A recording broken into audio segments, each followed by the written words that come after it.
विलियन आप लोग जानते हैं, केवल जो पेपर के लिए इम्पोर्टेंट है उसको ही बताया जा रहा है अभी, ठीक है। इसमें क्या बोला जाता है, पहले हम लोग विले का मतलब विलियन चैप्टर का जो इम्पोर्टेंट हेडिंग है उसको पढ़ लिया जाए, उसके बाद आगे पढ़ा जाए।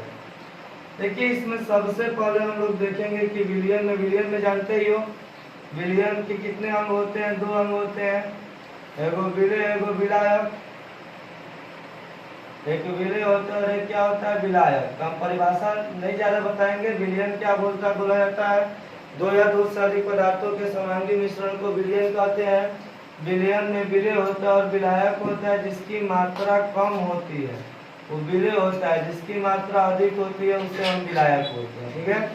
विलियन में जिस पदार्थ की मात्रा कम होती है उसे विले, और जिसकी मात्रा अधिक होती है उसे क्या बोलते हैं, विलायक। तो ये सब तो जानते हो।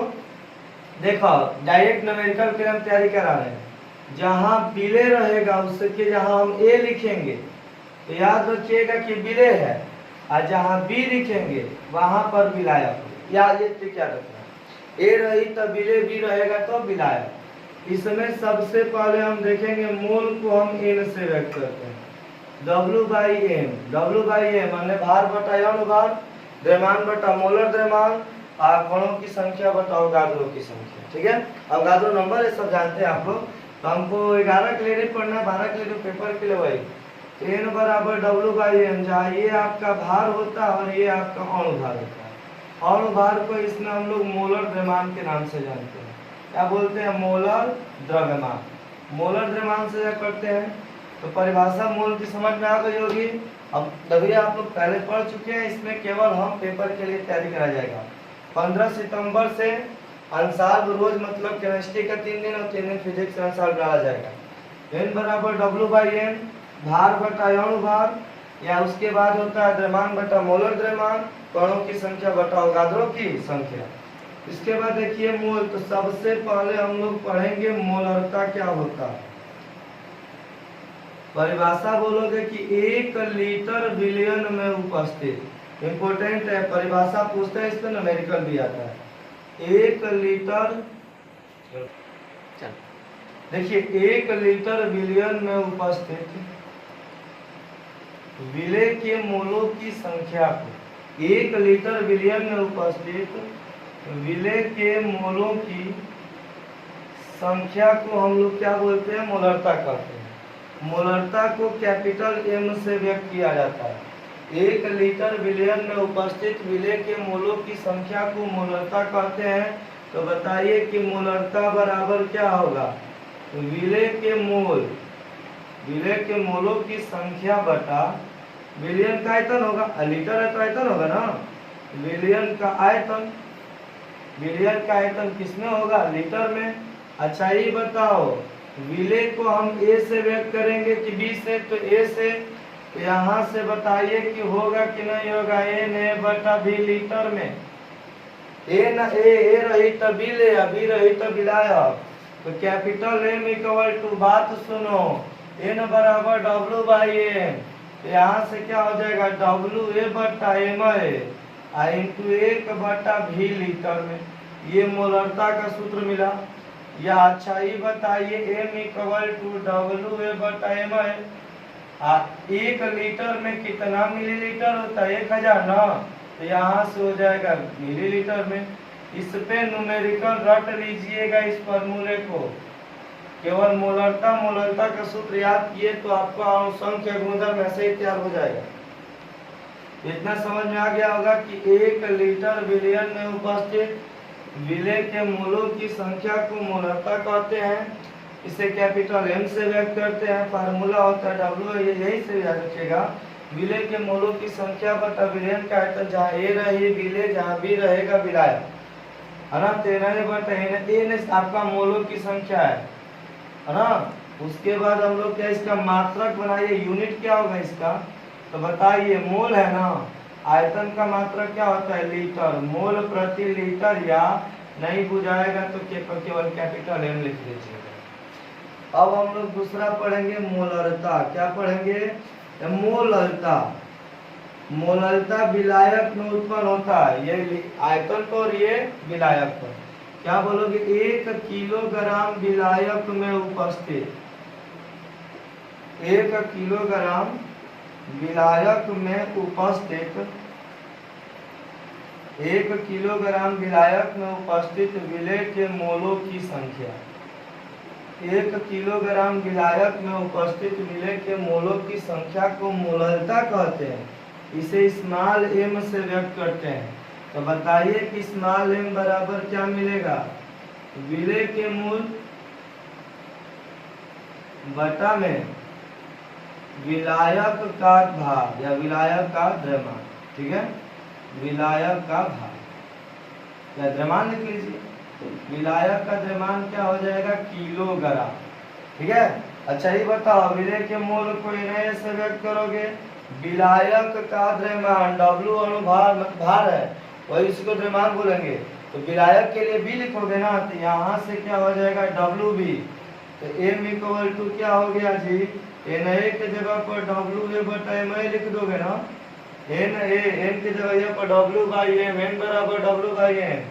I इंटू 1 बटा किलोग्राम में होगा। किस में होगा? किलोग्राम। यहाँ से W भी किलोग्राम हो गया, किलोग्राम में। अच्छा ये बताओ 1 किलोग्राम में कितना ग्राम होता है? तो M बराबर हो जाएगा WA बटा MA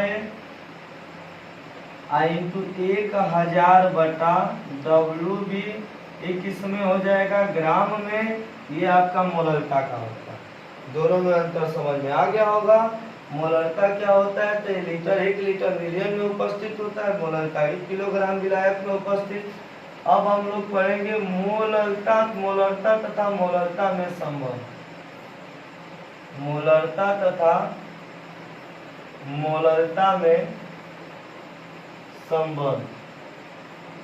मोलरता तथा मोलरता में संबंध। मोलरता बराबर देखो क्या है? कैपिटल M इक्वल टू, यहीं से क्या हो जाएगा? Na बटा भी लीटर में, और यहाँ से स्मॉल m इक्वल टू भाग कर दो। यहाँ से क्या हो जाएगा? Na बटा WB। Na से Na कैंसिल, कैपिटल M बटा स्मॉल m इक्वल टू क्या हो जाएगा? WB बटा V। यही आपका मोलरता तथा मोलरता में संबंध होगा। ठीक है, मोलरता तथा मोलरता में संबंध। मोलरता का मात्रक क्या होगा? मोल प्रति किलोग्राम। मोल प्रति किलोग्राम, इसका मात्रक मोल प्रति लीटर, इसका मात्रक मोल प्रति किलोग्राम। और नहीं समझ में आएगा तो केवल स्मॉल m लिख दीजिए। अब देखिए, अब हम लोग पढ़ेंगे मोल अंश। इसी का देखो कितना नाम होता है? मोल अंश, मोल भिन्न और मोल प्रभाज। इसमें से न्यूमेरिकल 3 नंबर का आता है। कितने नंबर का? 3 नंबर का। क्या बोलोगे? मोल, देखो मोलों की संख्या को n से व्यक्त किया जाता है और मोल अंश को हम लोग x से व्यक्त करेंगे। जहां x दिखाई देगा मोल अंश, n दिखाई देगा केवल मोलों की संख्या। परिभाषा होता है कि मोल अंश बराबर लिखोगे, फार्मूला लिखोगे कि अवयव के मोल या घटक के मोल बटा कुल घटकों के मोल।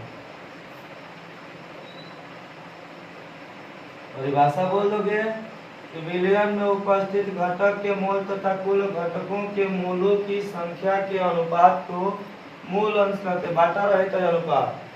किसी विलयन में उपस्थित घटक के मोल तथा कुल घटकों के मोलों की संख्या के अनुपात को मूल अंश कहते हैं। अच्छा ये बताओ, विलयन में दो चीज होता है, एक विलेय होता है और एक विलायक होता है।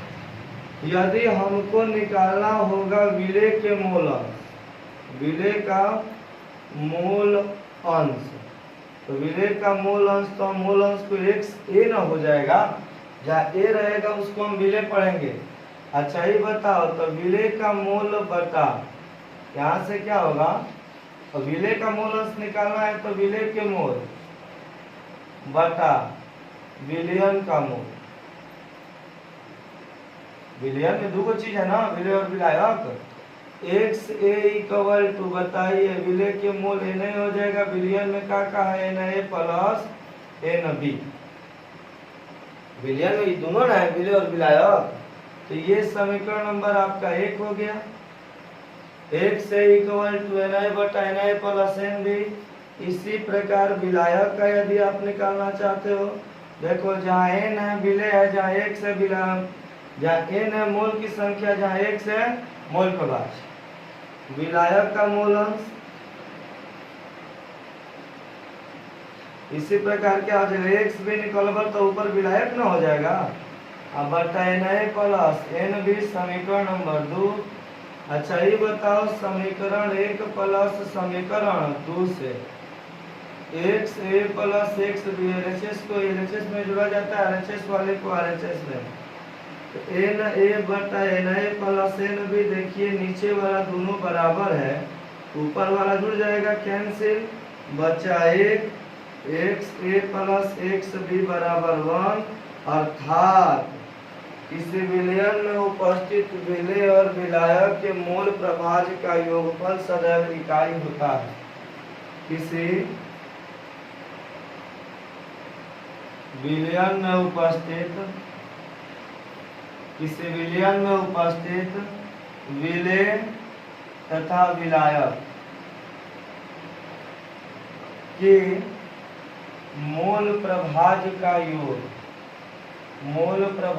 का योग सदैव एक होता है।